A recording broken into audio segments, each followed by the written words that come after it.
Good morning, everybody, and welcome again to this video message. I talked to you about a month ago about the approach to learning during this lockdown and about your internal motivation for learning. And I want to just extend some of that thinking today. Yesterday, I wrote you a letter in preparation for the return to e-learning, and I gave you some tips on e-learning. And in a moment, I'm going to show you on my computer my journey through the university's Moodle platform, the e-learning platform. But let me just talk to you for a few moments about the difficulties in starting e-learning. And for some of you, there will be problems. You will have problems in accessing the information because of where you live in the country, perhaps, because you don't have access to airtime. And many of our first-year students don't have access to laptops at the moment. But I can assure you that we've got teams of people who are working on all of these areas, and we're working very closely with the Student Guild and with other agencies to bring you some good news in the next few weeks. We're also working very closely with those colleagues who support students who have additional needs in their journey in education, those people who require assistive technologies. And again, we'll be bringing you some good news about that. And so while those seem to be the biggest problems for many of us, I want to set that aside for a moment and show you something of what we might be expecting of you. Now, engaging with online learning is actually quite difficult because it's completely different from anything we've done before. And during lockdown and during this period globally, we've been having a lot of meetings online. And one of the things with online meetings is that they can go on for a long time. But the other thing is that you can mute your camera and mute your microphone and go off and do something else. In fact, you can multitask. You can do several things at once. And that's a real challenge when it comes to what we call synchronous online learning, because the temptation is to mute your camera, switch off your camera, and mute your microphone, and actually be thinking about other things while the teaching is going on. But what you need is to find a way of focusing completely on what you're doing. And so one of the things that, again, we have to think about is what motivates us to learn, where we want to be in 10, 15, 20 years from now, and what we want to be. Sometimes when I was a medical student 30 years ago, there was a belief that if you put a textbook of medicine under your pillow and went to sleep, that by next morning your brain would have miraculously absorbed some of the knowledge and some of the facts. But things aren't like that. And you're going to have to work really hard to achieve your goal through university. I think some of the other things that we want to make sure that you understand is, both for teachers and students, the need to be much more purposeful when we engage with online learning. When you're physically in a classroom, the lecturer can see you and you can see the lecturer. The lecturer can see whether you're disinterested or whether you're looking confused. You can raise your hand to ask a question. You can raise your hand to answer a question.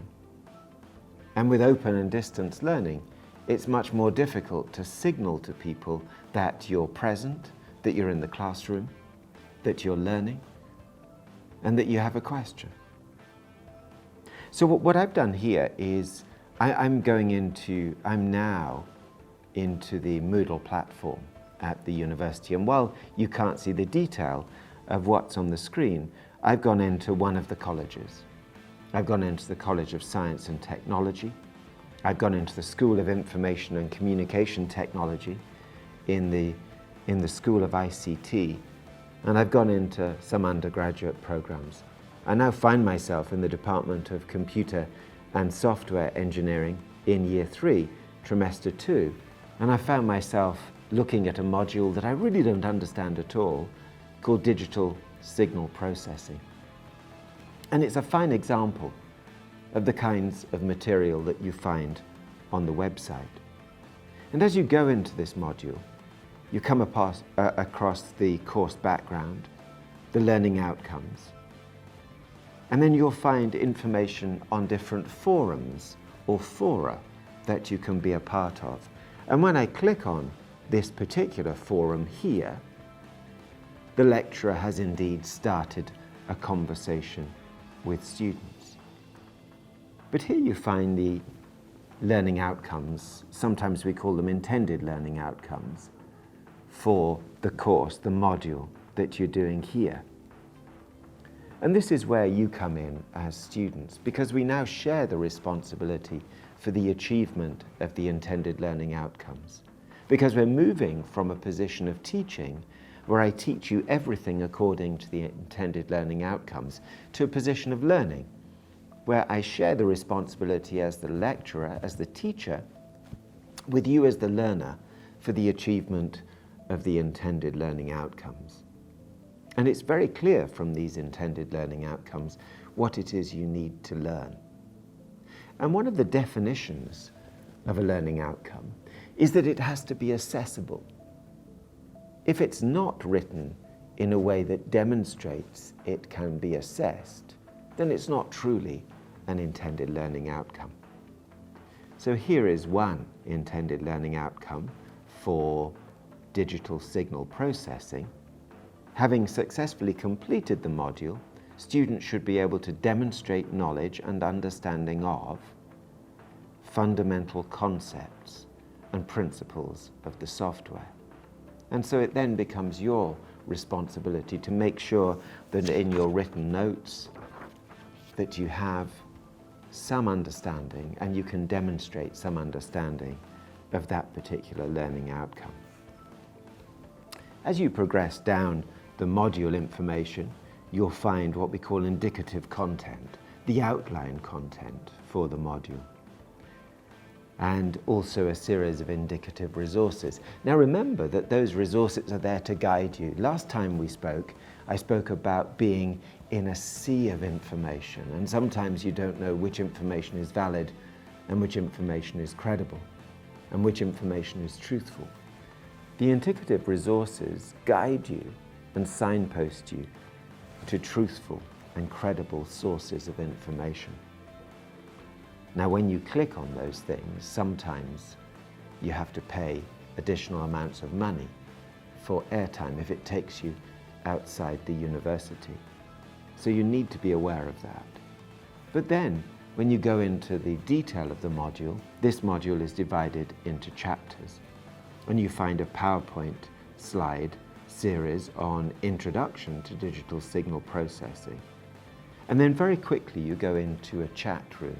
And I've been into this chat room this morning, and you can see that the lecturer, within the last few weeks, has already been in there and started a chat. You then go to find some assignments.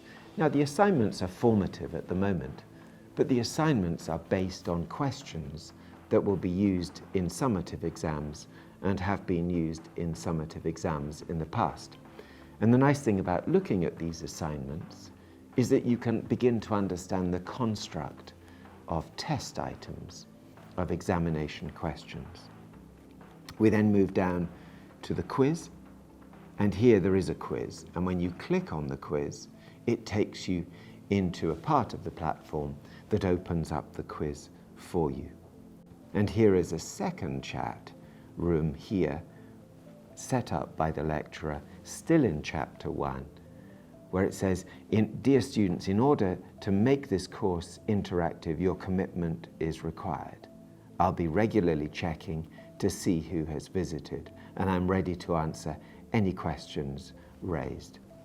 That's just chapter 1 of many chapters within this module. And there are other sources of information embedded within the chapter. What we have to make sure as a result of the pandemic is that the university that emerges is a university that is a better version of the university that we had before the pandemic. And my challenge to you is that you become better versions of yourselves as a result of the challenges that you've faced. And one of our tasks as leaders in the university is always to reduce uncertainty. Something I wrote about yesterday. But I want you to contribute as a community of learners to reduce uncertainty for one another. I want you to help one another in your learning through your social media groups. You will find in your colleges and in your schools and in your departments a series of staff who we have designated as e-learning champions, people who've spearheaded the move to online learning within your colleges. And we're also expecting to bring students on board as e-learning champions. And we've got some fine examples of students who've already set up their own YouTube channels or their own online learning resources. There remain some uncertainties with online learning, and that is those things that you need to do practically. Now we're introducing virtual laboratories, but some of you will still need to access physical laboratories. And we plan to have summer school intensive episodes where you will come into laboratories and perform a series of experiments. There are always uncertainties at this time in universities around the world with regard to workplace assessments, internships, clinical placements, school placements. And we will talk you through the uncertainties as we reduce the level of uncertainty as this pandemic progresses. Also, some of the things that you will find on the e-learning platform relate to learning resources. And you will find some guides on how to study effectively. And I want you to look at that and read that and try and understand it, because it's not only about how to study effectively using electronic forms of communication, but there are tips also on how to take notes, how to make revision notes, how some people use post-it notes or highlighter pens, or write repetitively, or try and remember things by repeating things over and over in their minds. But we want to develop forms of learning that will support you in the future in your lives of career development and lifelong learning. And that's why I want you to look at the resources on how to study effectively. So thank you for joining me at this side of the room. What I've been showing you online is the intended learning outcomes for one particular module. And those intended learning outcomes are what we call knowledge-based. There are some other domains within intended learning outcomes. But what I want to show you here are the cross-cutting intended learning outcomes that we call UR's graduate attributes. And these are areas that set you up for life. Your time at university is often taken up with knowledge-based intended learning outcomes. What do I need to learn in order to pass the exam? But I want you increasingly to think about the things that you need to learn in order to have a successful career, in order to contribute to this nation's development, in order to contribute to those challenges facing the world, whether it be climate or environmental issues. And so we have the UR graduate attributes. And these are a series of domains that we want you to work with one another and your lecturers and other people outside the university and other resources to enhance your skills in. And two of the obvious skills are around English proficiency and numeracy. It's really important that we are literate as much as we are numerate. And your English proficiency is going to be an important part of your progress through university, your admission to university and your admission also to graduation. And so we want people who are communication literate, people who can communicate in written forms and verbal forms, people who can stand up in front of a group of people and make a presentation, for example. People who can connect with others by the way in which they communicate. Sometimes we call that empathic communication. Sometimes we call it emotional intelligence. We want people who are financially literate. We want you to be able to manage your bursaries well and to be able to manage whatever money comes your way and to understand simple modes of financial transaction. We want you to have experience of working in teams, of collaborating with one another, sometimes in direct academic competition, but more often than not, supporting one another. And we want you to have experience in leadership through student societies, student clubs, and in your learning groups.